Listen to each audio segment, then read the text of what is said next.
Democrats emphasize that much of the economic news is good and unemployment is down, wages are up, and crisis effects have eased. But many people have not seen a price surge like this in their lives, and inflation has dented Democrats' poll numbers.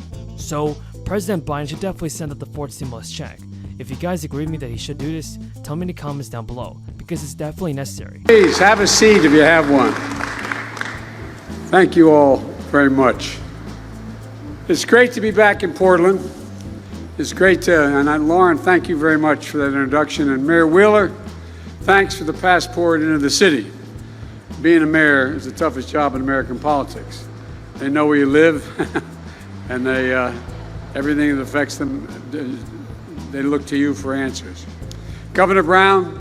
Now, the unemployment rate for the United States has hit record lows. Progressive lawmakers are now pushing for the next round of stimulus checks to be passed as soon as possible. This is done to prevent poverty rates from increasing any further.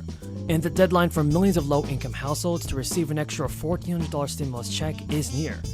Here's your daily news report for your fourth stimulus check. In many cases, they do.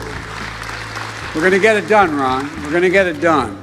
And Senator Jeff Merkley, a leader on climate and foreign policy, and you know, we've been together, put together this bipartisan infrastructure bill. Jeff was key. There's still time to claim the enhanced child tax credit, as well as other federal tax breaks, which could be worth hundreds, if not thousands of dollars.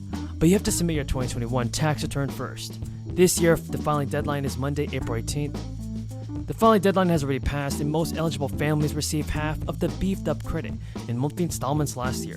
But other folks, particularly in low-income cities who are not required to file taxes, have yet to see any of the funds.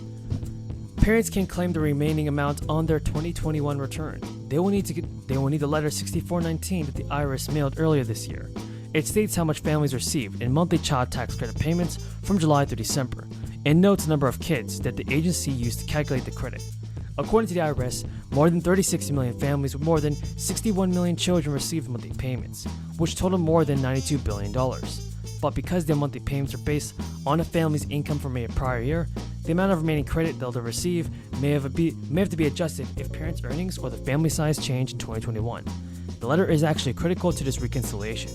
Those who miss Monday's filing deadline still have time to claim the tax credit, the child tax credit is, as well as other credits. They can request an automatic 6-month extension. Also, taxpayers can receive the credits if they file a 2021 return within the next 3 years. Those who are not required to file returns or don't owe any money to the federal government will not face penalties. And Democrats increased the child tax credit to a maximum of $3,600 for each child up to age 6, and $3,000 for each one ages 6 through 17, as part of the American Rescue Plan Act. Now, the full enhanced credit is available for head of households, earning up to $112,000 a year, after which it begins to phase out. For many families, the credit then plateaus at around $2,000 per child and starts to phase out for single parents earning more than $200,000.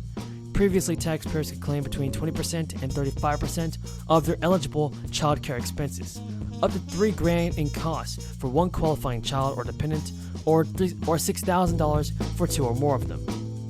Plus, certain Americans without dependent children can claim a larger earned income tax credit when they file their 2021 returns.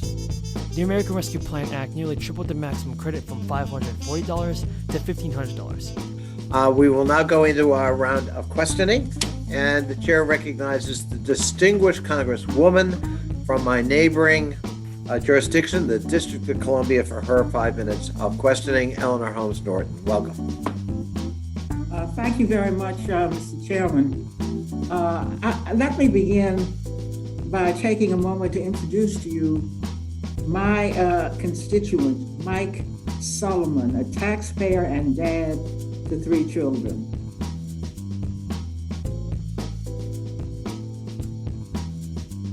Please play the video. Hello, my name is Mike Solomon, and I'm a resident of the District of Columbia. I filed my 2020 tax return using TurboTax, as I have for the past 10 years, and have never had a problem with receiving my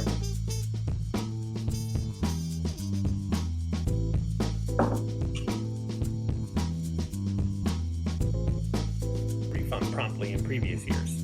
But this time, months went by and I received no response from the IRS and no information. I repeatedly checked the IRS website for status updates, but received nothing but a generic message saying my return had been received and was being processed, but nothing else. Eventually, after months of no information, I attempted to contact the IRS via email but got no reply to my message. I then was able to find a phone number, but called and found myself in a maze of responses that always ended up with me either being disconnected or at a voicemail box where I could not leave a message. In the meantime, I am currently in between jobs and have 3 kids at home, so the money from my refund would go a long way to helping my family, but I still have no information as to where things stand and when I might receive that money. I want to thank Mike for his willingness to share his story with us. And everyone on this in this committee knows that Mike's story is not an outlier.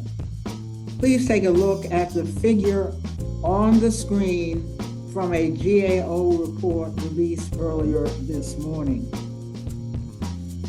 In the 2021 tax filing season, the IRS received 195 million calls, more than 4 times more calls than the agency received in 2019, 2 years ago. At the end of the 2021 tax filing season, the IRS had 5.9 million pieces of unanswered correspondence, nearly 3 times. To pair the $35 cap sponsored by Senator Warnock with additional policies that drive down the list price in a more comprehensive way? Or do you believe they should be focused on helping out the people with more stimulus payments? Tell me what you think, everybody, in the comments down below. Fiscal house to order. Now, the budget I'm releasing today will continue this approach. It makes prudent investments in economic growth and more equitable economy while making sure corporations and the very wealthy pay their fair share. And I would add, nobody making less than $400,000 a year will pay a penny more in federal taxes. We can do this by, 1, passing legislation that lowers costs for families on things like child care, health care, and energy costs, while lowering our deficit at the same time. We can give hardworking parents raising children tax relief that gives them just a little bit of breathing room and lowers child poverty. We can give Medicare the power to negotiate lower prescription drug prices.